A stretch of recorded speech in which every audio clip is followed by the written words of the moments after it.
નમસ્કાર મિત્રો આજની વિડીયોમાં સૌપ્રથમ વાત કરીશું ગૃહમંત્રી અમિત શાહે લીધા છે મોટા એક્શન। પહેલગામ હુમલા પછી ભારત કોઈ પણ કિંમતે પાકિસ્તાની નાગરિકોને દેશમાં જોવા માંગતું નથી। ગૃહમંત્રી અમિત શાહે તમામ રાજ્યોના મુખ્યમંત્રીઓ સાથે વાતચીત કરી છે અને તેમને તેમના રાજ્યમાંથી તમામ પાકિસ્તાનીઓને પાછા મોકલવાનો નિર્દેશ આપ્યો છે। અધિકારીઓ સાથેની બેઠક બાદ આ નિર્ણય લેવામાં આવ્યો છે। પાકિસ્તાન માટે જારી કરાયેલા તમામ પ્રકારના વિઝા રદ કરવામાં આવ્યા છે। વિદ્યાર્થી અને તબીબી વિઝા પણ રદ કરવામાં આવ્યા છે। મિત્રો, અન્ય મહત્વના સમાચારની વાત કરીએ તો આતંકવાદી હુમલા બાદ ધરપકડ કરવામાં આવી છે। જમ્મુ અને કાશ્મીરના પહેલગામમાં થયેલા આતંકવાદી હુમલા બાદ સુરક્ષા દળો ખીણમાં યુદ્ધના ધોરણે સર્ચ ઓપરેશન ચલાવી રહ્યા છે। આ દરમિયાન સૈનિકોએ બાંદીપોરામાં આતંકવાદીઓના 3 સાથીઓની ધરપકડ કરી છે। સૈનિકોએ તેમની પાસેથી મોટી માત્રામાં હથિયારો અને દારૂગોળો પણ જપ્ત કર્યો છે। મિત્રો, અન્ય મહત્વના સમાચારની વાત કરીએ તો IPLમાં બેંગ્લોર જીતી ગયું છે। રાજસ્થાન સામેની મેચમાં બેંગ્લોરની 11 રને જીત થઈ હતી। બેંગ્લોર 206 રનનો ટાર્ગેટ આપ્યો હતો। બેંગ્લોર તરફથી વિરાટ કોહલીએ 70 અને દેવદત્ત પડીકલે 50 રન બનાવ્યા હતા। રાજસ્થાન તરફથી યશસ્વીએ 49, વૈભવે 16, પરાગે 22 અને નીતિશે 28 રન બનાવ્યા હતા। સંદીપ શર્માએ 2 વિકેટ પણ લીધી હતી। મિત્રો, અન્ય મહત્વના સમાચારની વાત કરીએ તો પાકિસ્તાને પોતાનું હવાઈ ક્ષેત્ર બંધ કર્યું છે। પહેલગામમાં થયેલા આતંકવાદી હુમલા બાદ ભારત સરકાર એક્શન મોડમાં છે, ત્યારે ભારત સરકારની કાર્યવાહી જોઈને પાકિસ્તાન ગભરાઈ ગયું છે। આ હુમલા અંગે પીએમ નરેન્દ્રભાઈ મોદીએ કડક ચેતવણી આપી છે। પાકિસ્તાનમાં એક ઉચ્ચ સ્તરીય બેઠક પણ યોજાઈ રહી હતી। આ બેઠકમાં 3 સેના પ્રમુખોએ ભાગ પણ લીધો હતો। ભારત સરકારે કાર્યવાહીની ચેતવણી આપ્યા બાદ પાકિસ્તાને પોતાનું હવાઈ ક્ષેત્ર બંધ કરી દીધું છે। મિત્રો, અન્ય મહત્વના સમાચારની વાત કરીએ તો પાકિસ્તાન દ્વારા BSF જવાનની ધરપકડ। BSF જવાન PK સિંહને પાકિસ્તાન રેન્જર્સે પકડી લીધો છે। પાકિસ્તાની મીડિયાએ સૈનિકને કસ્ટડીમાં લેવામાં આવ્યાના ફોટા જાહેર કર્યા છે। PK સિંહ ભૂલથી BSF પોસ્ટ જલોકેદ્વાના નજીક શૂન્ય રેખા પાર કરીને પાકિસ્તાની ક્ષેત્રમાં પ્રવેશી ગયા હતા। તેને સરહદ પર પાકિસ્તાન રેન્જર્સે પકડી લીધો હતો। BSFના અધિકારીઓ પાકિસ્તાન રેન્જર્સ સાથે સતત સંપર્કમાં છે। PK સિંહ કોલકાતાના હુગલી જિલ્લાનો રહેવાસી છે। મિત્રો, અન્ય મહત્વના સમાચારની વાત કરીએ તો અટારી વાઘા બોર્ડર બંધ થવાથી પાકિસ્તાનને થશે આ નુકસાન। ભારતીય આખી દુનિયામાં પ્રખ્યાત છે અને તેની ચા પણ પ્રખ્યાત છે। આસામ અને દાર્જિલિંગમાંથી ચાના પણ પાકિસ્તાનમાં કન્ટેનર મોકલવામાં આવે છે। આ ઉપરાંત ભારત પાકિસ્તાનને મરચાં, હળદર, જીરું જેવા વિવિધ પ્રકારના મસાલા પણ મોકલે છે। આ સાથે ભારતથી પાકિસ્તાનમાં નિકાસ થતી અન્ય વસ્તુઓમાં ઓર્ગેનિક રસાયણો, ફાર્માસ્યુટિકલ, ખાંડ અને કન્ફેક્શનરીનો સમાવેશ થાય છે। મિત્રો, અન્ય મહત્વના સમાચારની વાત કરીએ તો પહેલગામ હુમલા અંગે મુકેશ અંબાણીનું મોટું નિવેદન। જમ્મુ અને કાશ્મીરના પહેલગામમાં થયેલા આતંકવાદી હુમલાથી આખો દેશ દુઃખી છે। આ અંગે મુકેશ અંબાણીએ પણ નિવેદન આપ્યું છે। તેઓએ કહ્યું છે કે અમે પીડિતોના પરિવાર પ્રત્યે હૃદયપૂર્વક સંવેદના વ્યક્ત કરીએ છીએ।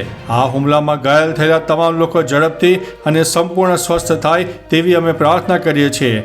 Reliance foundation sir HN hospital તમામ ઘાયલોને મફતમાં સારવાર પૂરી પાડશે। મિત્રો, અન્ય મહત્વના સમાચારની વાત કરીએ તો અમદાવાદમાં વધુ એક મોટો અકસ્માત। અમદાવાદમાં અકસ્માતના કિસ્સાઓ વધતા જતા રહી રહ્યા છે। આ વચ્ચે સાઉથ બોપલમાં વિસ્તારમાં એક મોટો અકસ્માત સર્જાયો। એક કાર ચાલકે ફૂલ સ્પીડમાં રસ્તા પર ચાલતા 2 લોકોને અડફેટે લીધા હતા। કાર ચાલકે તેમને 10 ફૂટ દૂર ઢસડી દીધા હતા, પછી કાર ચાલક ફરાર થઈ ગયો છે। અકસ્માતનો ભોગ બનેલા 2 લોકોને ગંભીર ઈજાઓ થઈ છે અને તેમને હોસ્પિટલમાં ખસેડવામાં આવ્યા હતા। મિત્રો, અન્ય મહત્વના સમાચારની વાત કરીએ તો નેતન્યાહુએ PM મોદી સાથે વાતચીત કરી હુમલાની કરી છે નિંદા।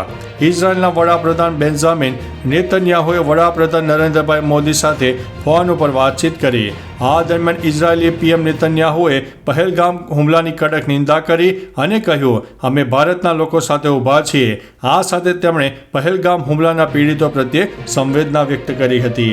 મિત્રો, અન્ય મહત્વના સમાચારની વાત કરીએ તો પાકિસ્તાન મિસાઇલનું પરીક્ષણ કરશે। પહેલગામ આતંકવાદી હુમલા બાદ પાકિસ્તાન ભારતીય કાર્યવાહીથી ડરી ગયું છે। આ દરમિયાન પાકિસ્તાને વધુ એક ઉશ્કેરણીજનક પગલું ભર્યું છે। પાકિસ્તાન હવે એક નવી મિસાઇલનું પરીક્ષણ કરવા જઈ રહ્યું છે। આ પરીક્ષણ 24-25 એપ્રિલના રોજ કરાચી કિનારે હાથ ધરવાનું આયોજન હતું. આ મિસાઇલની રેન્જ 480 કિલોમીટર હોવાનું કહેવાય છે. પાકિસ્તાને અરબી સમુદ્રમાં નો ફ્લાઇંગ ઝોન પણ જાહેર કર્યો છે અને જીવંત ગોળીબારની ચેતવણી પણ આપી છે. મિત્રો, અન્ય મહત્વના સમાચારની વાત કરીએ તો દુષ્કર્મ કેસમાં આરોપીને 20 વર્ષની સજા. સાવલી સ્પેશિયલ પોક્સો કોર્ટે સગીરા સાથે દુષ્કર્મ આચરનાર આરોપીને 20 વર્ષની સખત કેદની સજા અને 50,000નો દંડ ભરવાની સજા ફટકારી છે. વડોદરાના જરોદમાં સગીરાને પ્રેમજળમાં ફસાવીને આરોપીએ અવારનવાર દુષ્કર્મ આચર્યું હતું. આ મામલે વાઘોડિયા પોલીસ સ્ટેશનમાં ફરિયાદ નોંધવામાં આવી હતી. ફરિયાદના આધારે પોલીસે આરોપીની સગીરા સાથે ધરપકડ કરીને કાર્યવાહી હાથ ધરી હતી. મિત્રો, અન્ય મહત્વના સમાચારની વાત કરીએ તો ભારતે યુદ્ધ જહાજ ઉતાર્યું. પહેલગામ હુમલા બાદ ભારત પાકિસ્તાનને ચારે બાજુથી ઘેરી રહ્યું છે. હવે ભારતે વિમાનવાહક જહાજ INS વિક્રાંતને સમુદ્રમાં ઉતાર્યું છે. તેના પર MiG-29 જેવા ફાઇટર જેટ તૈનાત છે. આ મહિને વિમાનવાહક જહાજ પર 26 રાફેલ મરીન જેટ પણ તૈનાત કરવામાં આવશે. અગાઉ ભારતીય નૌકાદળે યુદ્ધ જહાજ INS સુરતથી જમીનમાં પ્રહાર કરતી મિસાઇલનું પણ સફળતાપૂર્વક પરીક્ષણ કર્યું હતું. મિત્રો, અન્ય મહત્વના સમાચારની વાત કરીએ તો LOC પર સૈનિકો તૈનાત. લશ્કરી ઠેકાણાઓની સુરક્ષા વધારવામાં આવી છે. ભારત પહેલગામ હુમલા માટે જવાબદાર પાકિસ્તાન વિરુદ્ધ એક પછી એક કાર્યવાહી કરી રહ્યું છે. લશ્કરી કાર્યવાહીના ડરને કારણે પાકિસ્તાનમાં પરિસ્થિતિ ખરાબ છે. આવી સ્થિતિમાં પાકિસ્તાને LOC પર સૈનિકોની સંખ્યા વધારી દીધી છે. લશ્કરી થાણાઓની સુરક્ષા વધારી દેવામાં આવી છે. લશ્કરી કમાન્ડને એલર્ટ કરવામાં આવ્યું છે અને સૈનિકોને બંકરમાં રહીને નજર રાખવાનો આદેશ પણ આપવામાં આવ્યો છે. મિત્રો, અન્ય મહત્વના સમાચારની વાત કરીએ તો પહેલગામ આતંકી હુમલાને પગલે કચ્છ બોર્ડર પર પોલીસનું કડક પેટ્રોલિંગ સામે આવ્યું છે. જમ્મુ કાશ્મીરમાં થયેલા આતંકી હુમલાની ઘટના બાદ ભારત પાકિસ્તાનની રણસીમાને અડકીને આવેલા સરહદી કચ્છ જિલ્લામાં સુરક્ષા એજન્સીઓ એલર્ટ બની છે. તમામ સ્થળોએ ચેકિંગ હાથ ધરવામાં આવ્યું છે. ભુજ તાલુકાના ખાવડા નજીક આવેલા IE પાર્ક ખાતે જ્યાં મોટી સંખ્યામાં શ્રમજીવીઓ સોલાર પ્રોજેક્ટ માટે કામ કરી રહ્યા છે, તે સ્થળ પ્રતિબંધિત છે જ્યાં મજૂરી લઈને જવાનું હોય છે. મિત્રો, અન્ય મહત્વના સમાચારની વાત કરીએ તો ભારતની કાર્યવાહીથી રઘવાયું થયું છે પાકિસ્તાન. પાકિસ્તાને રાષ્ટ્રીય સુરક્ષા સમિતિની બેઠક બોલાવી. આ બેઠક ઇસ્લામાબાદમાં શાહબાઝ શરીફની અધ્યક્ષતામાં યોજાઈ હતી. તેમાં પાકિસ્તાનના ત્રણેય સેના અધ્યક્ષ, પ્રધાનો, સિવિલ અને સૈન્ય અધિકારીઓ સામેલ હતા. પાકિસ્તાની મીડિયાના મુજબ જણાવીએ તો જો ભારત પાકિસ્તાનના હિસ્સાનું પાણી રોકશે અથવા તો દિશા બદલવાની કોશિશ કરશે તો તેને યુદ્ધની કાર્યવાહી માનવામાં આવશે. તો ચાલો મિત્રો, ફરીથી દેશ અને દુનિયાના સુપરફાસ્ટ સમાચાર લઈને મળતા રહીશું. ત્યાં સુધી અમને રજા આપશો. નમસ્તે.